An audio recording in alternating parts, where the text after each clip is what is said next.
I just found out my cancer is terminal and I only have months left to live, but the only person I trust to adopt my 3-year-old is my coworker, and I'm scared she'll say no.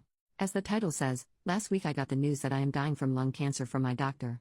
Turns out smoking since I was 15 and then upping it to 3 packs each day a few years ago was a bad idea. Stupid, I know. I thought it wouldn't come so soon though.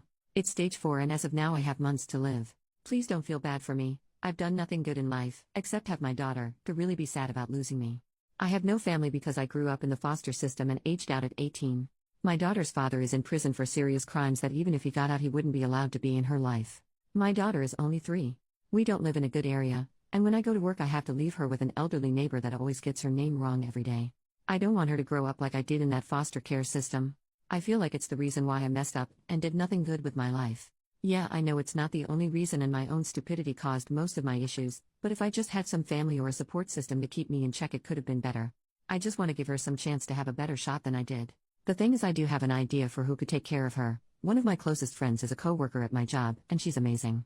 While I'm at the bottom of the job, like if they need to lay off people I would definitely be the first to go, she's their prized worker and makes serious bank. She has a good husband and a kid. I want to ask her if she would be okay with adopting my little girl once I'm gone. But I know it won't go well. The thing is, my coworker and her family are black, and me and my daughter are white. Like we both have blue eyes and can't tan white. There is no way I can ask my friend to adopt my daughter and force her to deal with those kind of issues an adoption like that will bring to her family. But then that just leaves my little girl to grow up like I did, in a shitty system with only a will of about $1,000 to help her, and a necklace my mother had that I'm going to give her. I don't know if I should bite the bullet and ask my close friend if she is willing to take my daughter, or just suck it up and try to work as hard as I can to get as much money into my will for my girl. But either way, I failed as a mother. And that is a regret I am literally taking to my grave. Edit. Okay, I reached out to her and we were able to set up a place to meet. It's some simple cheap bakery you can eat inside. I'm going to ask her if she can adopt my daughter. That way if she says no I can have more time to go to an adoption agency near us. Thank you for the support everyone. Update, just over 2 weeks later. Alright, I'm back now. A day after my post I was able to meet up with my friend/coworker. And after telling her about my diagnosis, which is something I haven't told anyone at work, I asked her if she was willing to adopt my little girl. She was shocked and tried to comfort me about my upcoming death, but she told me she couldn't give me her answer right then and there. Turns out, she does want a daughter, but something happened in her second pregnancy and caused her issues I don't feel right sharing. So she does want to consider adopting, but she first needed to talk to her husband and talk about planning if he agrees. I understood since it was a big change in their family. I said okay, and after we ate she gave me a hug and told me she will miss me. This is embarrassing, but I actually started crying. I also started making the emails, gave me this idea and I thought it was amazing. So I created an email for my daughter and started pre-recording videos for stuff. It's nowhere near ready, but I already have some ideas and recorded some videos for her birthdays and some big life events like first crushes and prom and first job. Sad to say, but I realized planning it that most of the videos will be don't do what I did. My friend reached out to me a few days ago and said that after having a long talk with her husband, they both are considering it. Apparently they do this thing where after talking about a huge change in their lives they'll come to something to agree on and then wait for a while, and if they're still on the same page then it sounds like a good idea. She did tell me that it wasn't a yes though, there are some issues they want to fix first. She said that while they both really like the idea, they barely know anything about my little girl. Her husband and 6-year-old son haven't even seen her, and while she has seen and heard about her, it's for me. So she told me about a plan they came up with. For the rest of this month I'm going to have to get up 2 hours earlier than normal to drop off my daughter at their house so her husband can watch over her as he works at home. Then I'll go to work with my coworker. This way her husband and son can get to know her. She also said she wants us to celebrate Christmas with them, so that's something to look forward to in the future. I've already done it yesterday, and when I went to go pick up my little girl she was the happiest I've ever seen her in a long time. My friend's husband said that they went off on the wrong foot in the start. He said she was really scared sometimes and didn't want to play with their son yet, but since it was their first day he thinks she'll get better. We did it again today and he said she mostly watched their son play, but it was already better than yesterday. So that's what's happening right now. I'm scared this will be for nothing, but at the very least now my daughter is getting better at their house for now. So even if they say no in the end she already has some better memories than when she was with me. Relevant comments. Commenter, sending you so much love sweetheart. I hope you're able to enjoy your little girl and find peace knowing she'll be with a loving family, and even if it ends up not working out, you did and are doing your best to provide her with the best possible future. Just a recommendation with the email, get a backup or backups for the videos. Be it a CD, USB, online backup or others. I have an email I use to receive only, and it goes directly to my mail app on an iPhone, so I don't directly log into the account on Gmail. Well, I got an email some time ago that since there's been no activity on the email for a few years, that the account would be closed in a few months. So I just sent myself a few emails, but it may happen. So please get a backup, because she'll definitely appreciate it. OP, thank you. I'll try to do backups in any videos. I think if my friend says yes after all of this, I'll tell her about email deletion so she could help stop that from happening. That does scare me, is doing all of the emails and having them lost before she can see them. Commenter number 2. I know I'm only an internet stranger, but as a mom, I'm proud of you. You don't have much, but everything you do have is focused on your baby girl, and that's what makes a great mom. One thing I will say to add to the email idea: if you can, grab some loose sheets of paper or a small notebook and write down your favorite recipes, including all the things you add that make it something only you've made. Give that to her, because one day she'll be happy to say, I made my mom's food. Write down little happy things you come across in the time you have left, not in email form but in your own handwriting, because she'll treasure that in years to come if it's a tangible link to you. Write down places you like to go, favorite color, favorite music, things like that. Little pieces of you so she'll have something to physically hold on to when times get hard. OP, I was thinking of writing a letter for my little girl's 13th birthday. The only thing I have from my mom is this necklace that has been with me. I don't know what it is, but it has a lot of curls and hoops with a pretty almost clear stone in the middle. I was going to write a letter explaining the necklace is from her grandmother, and now since she would be old enough it's going to be hers.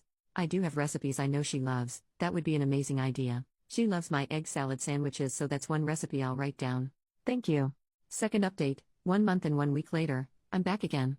I'm sorry for being gone so long, a lot has happened and this will be my last post. So this is going to be long sorry. First, I started feeling real sick days after Christmas. My whole chest was hurting like someone was hitting it with a hammer over and over, and I was coughing up blood. My best friend was terrified that I caught something, because the doctors have said that me getting sick right now could be deadly, so we had to go to the doctor. Thankfully I didn't get anything, it was the symptoms getting worse. Also thankfully at the time I was still at work, so I didn't have to pay much for the bills. Yeah, that was another terrible thing that happened to me recently. After that trip to the hospital, my work called me in private. Remember how I said that if something were to happen I would be the first to go? Guess what? The bosses were telling me how they couldn't keep me there as I'm dying because it wouldn't feel right, and how it's apparent to them my illness was slowing me down and forcing my coworkers to work harder to make up for me wouldn't be fair and all that. I know I was just causing more problems to my coworkers since I got diagnosed, but I didn't think they would complain about me to my bosses. I'm so stupid for that. Of course I was being a pain. I was hoping to still be with them to the end of the month so I could pay my apartment rent. And I had barely enough money for bills, rent, groceries, public transport, and hospital bills. This is where my best friend / former coworker comes in. After testing out caring for my little girl for a few weeks and spending a big holiday with them, she and her husband actually agreed to adopt her. She was telling me about some of her plans, and I told her it would probably be for the best that my daughter moves in with them. She asked me why, and I told her our work fired me and I wouldn't be able to care for both of us with so little money. She told me we both could move in with them. They have plenty of guest rooms I could pick. I swear I tried to say no. Her family was already doing so much for us, I felt like this was too much. She told me I could be a huge help for them living there during my last months. Her husband could use the help looking after her as he works. I can help them decorate and fix up her new room, show them the foods my daughter likes to eat. So I promise I'm not going to be a bother to them, and we are hard at work getting the needed papers together for the adoption after I'm gone. Besides, me living there could help my little girl become more comfortable in her new home. And guess how wealthy her family is?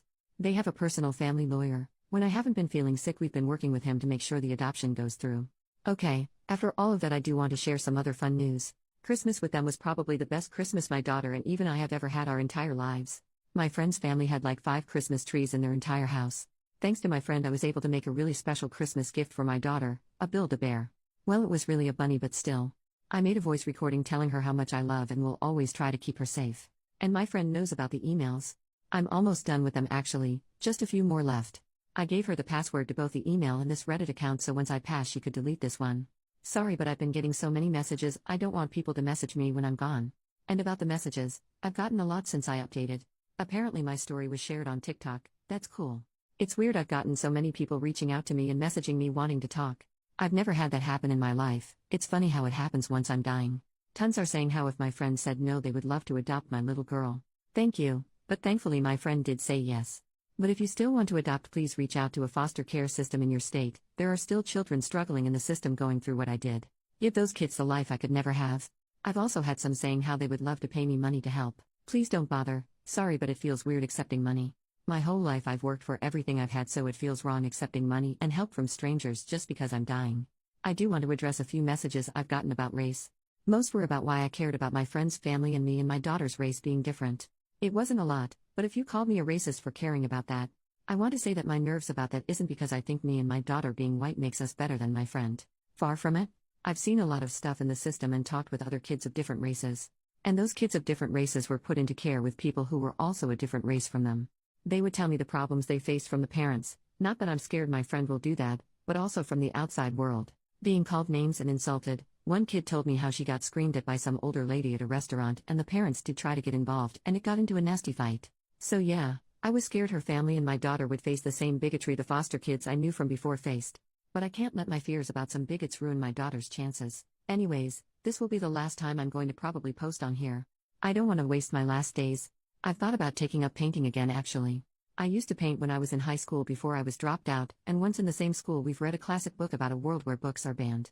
I don't remember a lot from the story, but I do remember at the ending when a character said you didn't waste life when you make something to leave behind. That always stuck with me. I want to paint something, maybe my friend could hang it up or keep it in their attic, but as long as I've left something behind, my life wasn't for nothing, right? I also need to help my friend's family and my daughter settle into their new lives. Thank you to everyone for your kindness. And goodbye. Relevant comment: what about your daughter's other parent? Grandparents? I'm sorry this is happening, but please consider family first. OP, her father is in prison for hopefully a very long time because he did a crime involving children, so even if he got out he would not be allowed around her. Not like I would want him to. And my parents are dead. Update, 6 months later, she's resting now. I've wrote and deleted this post so many times. She asked me to update for all of you when she passed and yet I couldn't until now, and for that I'm sorry. We buried her 2 weeks ago. My co-workers, our family, and even some friends she made over her life that she managed to keep in touch showed up to her funeral. When she saw the prices of what a casket and plot of land in the cemetery would cost, she had a panic attack, and so we told her we'll go with the cheapest prices. We lied about that. She deserved a good funeral and a nice resting place. Her name was Michelle. She was put into the foster care system when she was 3 after her mother passed in a car accident. She never knew her father. When she was 16, the man who was supposed to be caring for her took her out of high school. She found out she was pregnant from him when she was 18, and it was discovered he had horrible images and videos of children on his computer, and so was arrested. Ever since, she was working and doing her damn best to make ends meet for her and her daughter. She got a job at our workplace just a few weeks after she turned 19. I only discovered just a few months ago she actually lied to get the job. I asked Michelle why she did that and she responded, "Why would it be a big deal? They taught me everything anyways." That's the Michelle I knew. It shocks me reading over her messages she left behind. How little she thought of herself. She was always so confident, at least how we all saw her. She walked head held high and with a purpose. She never appeared out of control of a situation, except for the past few months, and honestly I believe she was allowed to have moments of panic and grief. Nothing went past her too. She seemed to know everything that was going on around her at all times. It also seemed like Michelle wasn't afraid of anything. She even made friends with some homeless people around the area she lived in before moving in with us. One of them was Ted, who she knew because he was around a gas station beside the bus stop. Before her cancer took a turn for the worst and she was taken to a hospital, she asked me to drive her there. I thought at the time she wanted to see some familiar sights. But instead she walked into the gas station, bought a sandwich, and then walked around the side and handed it to who I learned was Ted. Ted showed up to her funeral. I don't want to describe her last few weeks when she was alive. It was in the hospital and she was so weak and frail. Just not like her. We visited her as much as we could. Our children hated seeing her in such a state though. All of us did, but we couldn't just ignore her and leave her behind. I wonder if it was the right thing to do though. Our last visit I just had a feeling it was the end. She was asleep when she finally passed on. She had gladiolus and poppies at her funeral. We all loved the meaning behind the gladioli flower, and she picked poppies because she loved calling our daughter her little poppy. We painted little poppies on her bedroom walls. She keeps asking us where her mother is. And always sleeps with the bunny Build-A-Bear Michelle made. Michelle never got to finish her painting, but I think that makes it more special. We're gonna hang it up in our daughter's room when she gets older. The emails are finished, and she's going to see her first one on her 4th birthday. We have all the letters and recipes she was able to write down tucked away in a safe location. Like the painting, we'll give them to her as she grows older. We also were able to apply our daughter for full Social Security survivors benefits, and we'll be putting those into a savings account for future college or life use. That's all I can think of right now. According to Michelle's wishes, I'll be deleting this account in a few weeks. My husband and I promise we'll raise our daughter to the very best we can and make sure she is as loved as Michelle loved her. Thank you all for your kind words and support. Final update: Michelle's account has been deleted.